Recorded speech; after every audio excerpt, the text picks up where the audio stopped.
চাকছে না 5,000 টাকা জরিমানা। এই মদ খুররা কয় কি পুলিশে বলে মামলা দিব, বুঝলি হাবিলদার? ও বুঝছি, এইটা দেনাদার, এইটা ভাওনাদার। তাহলে আপনারা দেনা কোন দিন দিবেন কোন তাড়াতাড়ি কোন। আরে মদারু তোর টুড়ি মাঝে লটকাই নিয়া থানাত নিলে তো তোর ববলিলা সাঙ্গ। এইটা তোর আরে আসলে উচ্চ মূর্খ। হ্যাঁ, আমরা কি আর হন চাঙ্গ বই? আমরা হন ব্রিজে বইয়াম। যতদিন নির্বাচন আছে অতদিন আমরা ব্রিজও নাচ পাম। শুনছো হাবিলদার, আমি আগেই বুঝছি এই মদারু দুইটা বালা হইতো না। ই কিন্তু আঙরে খারাপ করা ষড়যন্ত্র আছে, জরিমানা লেখ।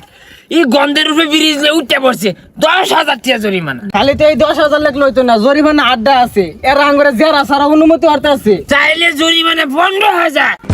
এই মাতাল, খাস তো 3 বেলা মত আর পান্তা ভাত, থানাত নিয়ে খড়খড়া রুটি দিলেই না টাইট হইবি। ওই ওরি তো বালা না রে, খড়খড়া রুটি মধ্যে না মদ ভিজে খাম, স্বাদও লাগবো। এখন থানা তুলে হতো না, এখন আদালত